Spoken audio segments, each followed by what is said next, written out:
সাল্লু আলাল হাবিব সাল্লাল্লাহু তাআলা আলা মুহাম্মদ সাল্লাল্লাহু তাআলা আলাইহি ওয়া আলিহি ওয়াসাল্লাম। প্রিয় ইসলামী ভাইরা, খুবই চমৎকার একটি ঘটনা শ্রবণ করি। ঈদে মিলাদুন নবী অর্থাৎ জশ্নে মিলাদুন নবী যারা পালন করে তাদের জন্য খুবই শিক্ষণীয় এই ঘটনাটি। যারা জশ্নে মিলাদুন নবী ঈদে মিলাদুন নবী পালন করে তাদের জন্য জান্নাত রয়েছে। কিভাবে জান্নাত? আসুন আগে ঘটনাটি শ্রবণ করি। মদিনা শরীফে ইব্রাহিম নামে একজন ব্যক্তি ছিল। তিনি মাক্কি মাদানী মোস্তফা সাল্লাল্লাহু তাআলা আলাইহি ওয়া সাল্লামের আশিক ছিলেন। তিনি সর্বদা হালাল রুজি আয় করতেন এবং ওই হালাল আয়ের অর্ধেক টাকা জশ্নে মিলাদ উদযাপনের জন্য পৃথক করে জমা করতেন।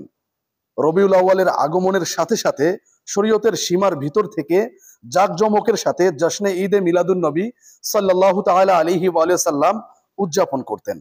আল্লাহ পাকের প্রিয় মাহবুব সাল্লাল্লাহু তাআলা আলাইহি ওয়া সাল্লামের ইসালে সাওয়াবের উদ্দেশ্যে গরিবদের জন্য খাবারের ব্যবস্থা করতেন।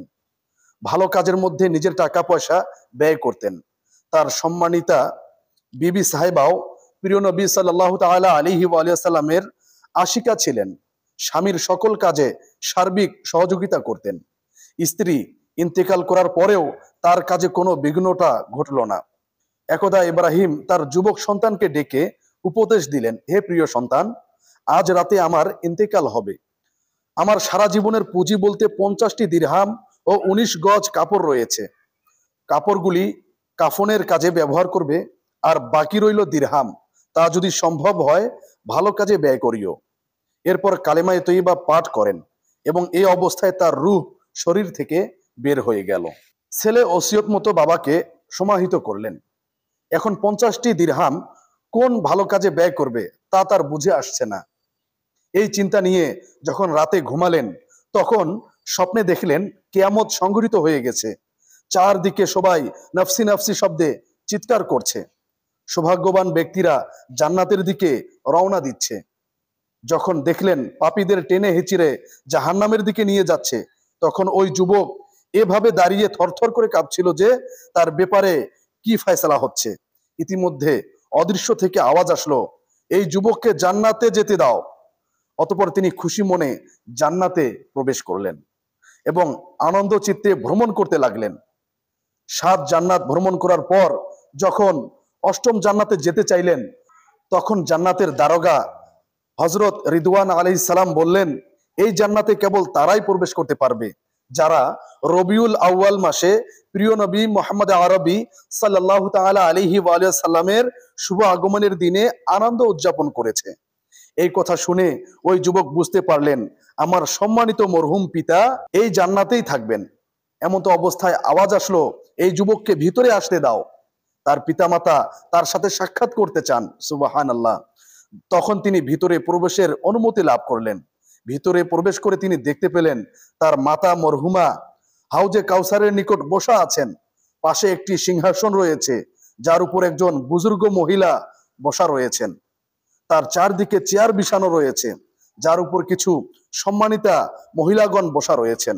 ওই যুবক এক ফেরেশতাকে জিজ্ঞাসা করলেন, এই মহিলারা কারা? তিনি অর্থাৎ ফেরেশতা বললেন, সিংহাসনের উপর রয়েছেন প্রিয় নবী হুজুরপুর নূর সাল্লাল্লাহু তাআলা আলাইহি ওয়া সাল্লামের শাহজাদি হযরত ফাতেমা জোহরা রাদিয়াল্লাহু তাআলা আনহা, এবং চেয়ারগুলোতে রয়েছেন হযরত খাদিজাতুল কুবরা, আয়েশা সিদ্দিকা, বিবি মরিয়ম, বিবি আসিয়া, হযরত বিবি সারা, বিবি হাজেরা, বিবি রাবিয়া, হযরত জুবাইদা রাদিয়াল্লাহু আনহুন্না।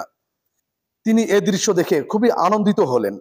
আরো সামনে অগ্রসর হয়ে দেখলেন এক বিশাল সিংহাসন বসানো হয়েছে এবং তার উপর আল্লাহ পাকের প্রিয় মাহবুব হুজুরপুর নূর সাল্লাল্লাহু তাআলা আলাইহি ওয়া সাল্লাম চাঁদের চেয়েও উজ্জ্বল নুরানি আপন চেহারা মোবারক নিয়ে বসা আছেন।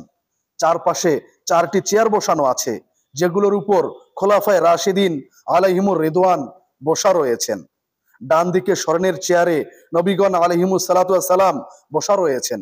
বাম দিকে শহাদাই কিরাম বসা রয়েছেন। ইতিমধ্যে তার মরহুম পিতা ইব্রাহিমকেও প্রিয় নবী সাল্লাল্লাহু তাআলা আলাইহি ওয়া সাল্লামের নিকট বসা সমাবেশে দেখতে পেলেন। তার পিতা তাকে নিজের বুকের সাথে জড়িয়ে ধরলেন। তিনি তার আব্বাকে পেয়ে অনেক খুশি হলেন এবং জিজ্ঞাসা করলেন, হে আমার আব্বাজান, আপনার এই মহান মর্যাদা কিভাবে অর্জন হলো? উত্তর দিলেন, আলহামদুলিল্লাহ, এটা হলো জাশনে মিলাদুন নবী সাল্লাল্লাহু তাআলা আলাইহি ওয়া আলিহি সাল্লামের উদযাপনের প্রতিদান। এরপর ওই যুবকের চোখ খুলে গেল।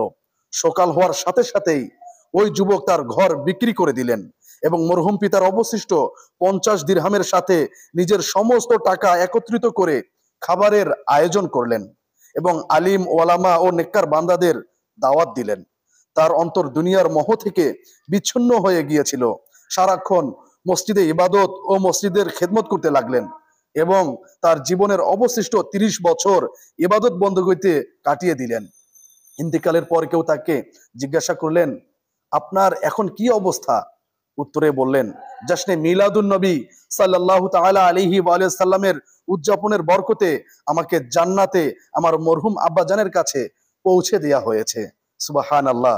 আল্লাহ পাকের রহমত তার উপর বর্ষিত হোক এবং তার সদকায় আমাদের বিনা হিসাবে ক্ষমা হোক। প্রিয় ইসলামী ভাইরা, এই ঘটনা থেকে সে সকল ইসলামী ভাইরা শিক্ষা গ্রহণ করি যারা ঈদে মিলাদুন নবী উপলক্ষে খুশি উদযাপন করেন না।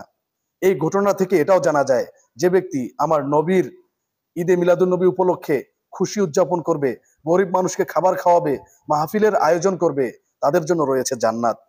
তাই আমার নবীর জন্মবার্ষিকী উপলক্ষে বেশি থেকে বেশি পরিমাণে খুশি উদযাপন করুন, গরিবদের খাবার খাওয়ান, ইবাদত বন্দেগী করুন।